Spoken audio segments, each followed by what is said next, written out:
A very good morning to you. Welcome to Business. Now, the takeover of international oil company Hess Petroleum's assets in the Tano Cape 3 Points block by another international oil company, Aker Energy of Norway, has been criticized by some industry players. The Norwegian oil exploration firm Aker last Monday announced it has taken over 50% of Hess Petroleum's stake in the block, subject to regulatory approval. George Rafi has more. Reports monitored from some news websites in Norway indicates that Aker Energy is buying the American firm's assets for $100 million. According to Aker, it is planning to present the development plan for the block to government this year, with commercial production expected in 2021.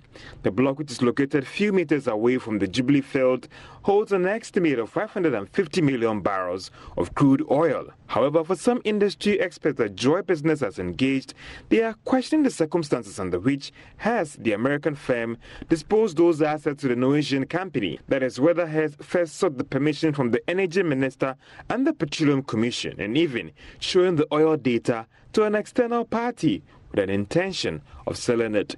Also, whether the necessary local content requirement has been met, and whether the Ghana National Petroleum Corporation was also given the first right of purchase. Some of these analysts are even pushing for the deal to be put on hold if all these requirements were not met. Sources say Hess has to dispose its assets in Ghana because of challenges in securing fresh capital for its operations in the country. And still in the industry, the Finance Ministry is optimistic revenue secured from oil exploration in the country would pick up strongly in the coming years. Recent data from the Bank of Ghana shows the country secured $4 billion in revenue since it started producing oil in commercial quantities from 2011. The country has, however, saved $697 million, which has been criticized by some industry players. But Deputy Minister of Finance Kuku Kwatin tells Joy Business recent developments in the sector show the future is bright for Ghana. We may have gotten more, but our oil industry is still young. As we explore more oil deposits and we get it, people begin to feel more confident about us. We can get better agreements because we are now more confident of our oil reserves.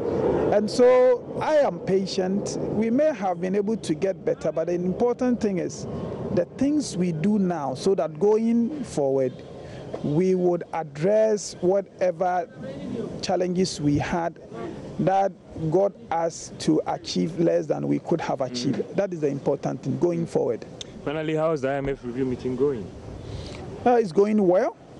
As we have always indicated, we believe that it's the burden of government to exercise self-discipline, to watch its expenditures, to mobilize as much revenue as it can, and to live within its means. You don't need an IMF here to do that, but we do recognize that sometimes when you are a new government like this, especially when your immediate predecessor took you into an IMF, and at the time you came into office, the indicators were worse than they were at the time we were going into IMF. It put you in a difficult position persuading the market that this time around you mean business. So it's okay to have the IMF here.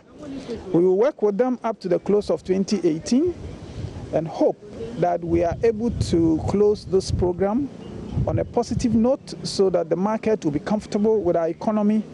But ultimately, what would deliver us as a country is not the presence of a head teacher IMF holding a stick over your head. What would deliver us? It's our discipline to mobilize revenue, to tame our expenditures so that we have a stable economy in which businesses can grow, create the jobs, and create the prosperity we want. In other oil and gas news, the Social Performance and Public Affairs Manager of Talo Ghana, Kwesi Amponsa Boateng, has indicated Talo's commitment to expanding assistance to brilliant but needy undergraduates in public universities in the country. This was when Talo Oil presented scholarships to 5 engineering students of the new engineering school of Ashasi University to help them pursue their ambitions in various disciplines in engineering. This is part of international oil companies' desire to boost capacity building in science, technology, engineering and maths in the country. Since it began operations in Ghana, TALO has been at the forefront of extending educational assistance by way of scholarships to various levels of tertiary education. This is the second time TALO is helping brilliant but needy undergraduate students of the new engineering school of Ashesi University. 5 students were each awarded funding of between $7,000 and $8,000, covering tuition and book allowance for the entire 4-year duration of the course. Araba Butri is the Director of Admissions and Financial Aid of Ashesi University. The partnership with TALO allows us to reach out to brilliant but needy students so we can support them. And these are people who actually have a first-hand experience in what happens in their societies. So if we can give them that boost to become leaders and have that kind of knowledge that is required to change our societies, then I think it would go a long way. So it's really important for us, for people to support us, like TALO, to support us, fund the education of these brilliant students from marginalized backgrounds. On his part, the Social Performance and Public Affairs Manager of TALO Ghana, Kwesiam Ponsa Boateng, said the scholarship to Ashesi would also be extended to students of some public tertiary institutions as well.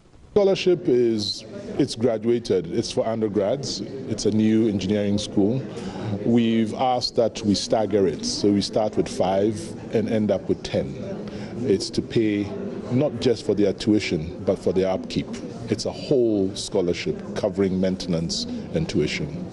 TALO says it expects students benefiting now to justify the investment in their education by giving back to society after completion of the program. And that's all in business for now. Come your way again with more business updates at midday. My name is Emmanuel Apuaji. Have a good morning.